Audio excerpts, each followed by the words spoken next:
Halo semuanya, selamat wayah Kio ya dimanapun kalian berada. Kembali lagi bersama Mamang, dan di video kali ini kita bakal lanjutin manhwa para alter egoku adalah makhluk absolut. Kita masuk di part 23.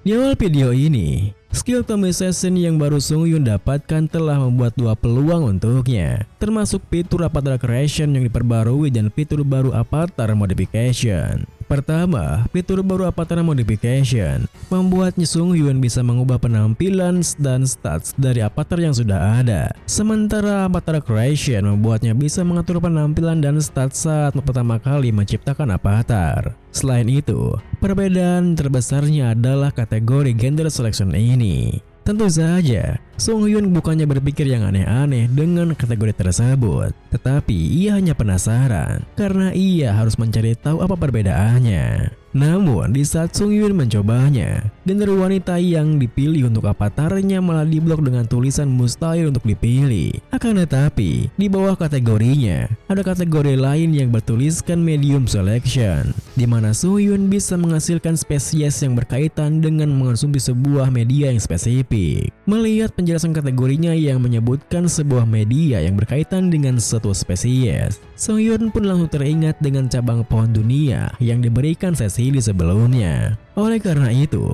meskipun Songyun menyukainya karena jadi pembersih udara yang ramah lingkungan, tetapi mau bagaimana lagi, untuk menciptakan elf, cabang pohon dunia itu harusnya cukup sebagai medianya. Seketika itu juga, setelah Songyun memasukkan cabang pohon dunia tersebut ke dalam medium selection, sistem makasa yang mendeteksinya pun menghasilkan avatar seorang elf. Dan karena sekarang customizasi bisa dilakukan, Songyun pun mengubah wajah avatar elfnya menjadi tampan, tangan dan kaki yang panjang dan ramping. Serta karena elf merupakan elementalis, Songyun belum memaksimalkan stat yang paling penting untuk avatar elfnya, yang mana adalah afinitas alam.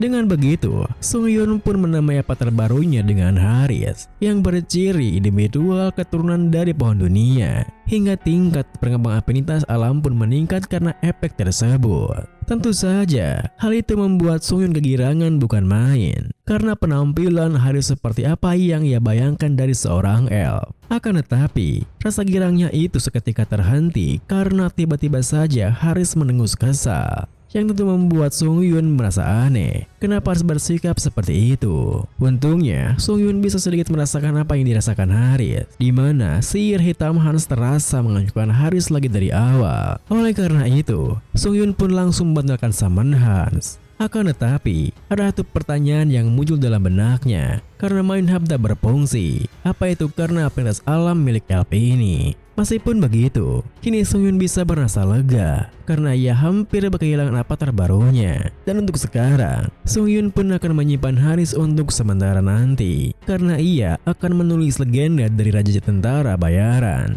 seperti sebuah novel yang ia baca.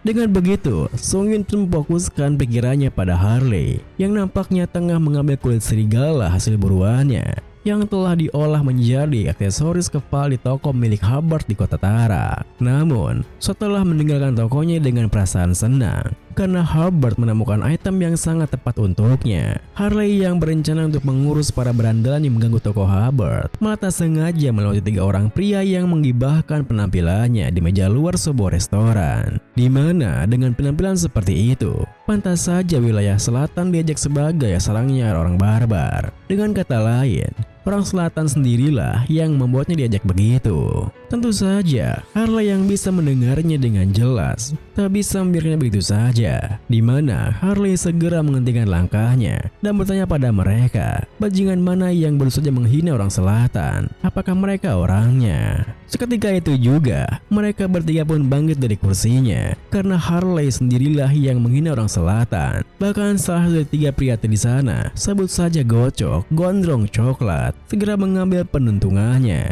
berniat untuk memberikan Harley pelajaran. Akan tetapi, Meski Gocok telah mengayunkan pentungannya pada lengan Harley, malah pentungannya sendiri yang hancur, yang tentu membuat Gocok dan rekannya terkejut. Meskipun begitu, Harley tak langsung membalas perbuatannya karena instingnya mengatakan jika sepertinya mereka bertiga itu pastilah pendekar dari selatan yang sebenarnya. Yang berarti, alih-alih memusuhi mereka, Harley harus mengakrabkan diri dengan mereka karena dalam rencana sang pahlawan yang agung ada rekan dekat yang mendukungnya. Dengan kata lain, Harley bisa benar-benar menjadi pendekar selatan yang sebenarnya. Di saat Harley membayangkan masa depannya, salah satu rekan Gocok, sebut saja Luang, menunjuk kulit serigala yang dipakai Harley sembari mengatakan jika Harley harus mengenakan pakaian yang benar dan hanya menggunakan aksesoris seperti ini saat festival tradisional berlangsung. Dengan polosnya, Harley malah balik bertanya,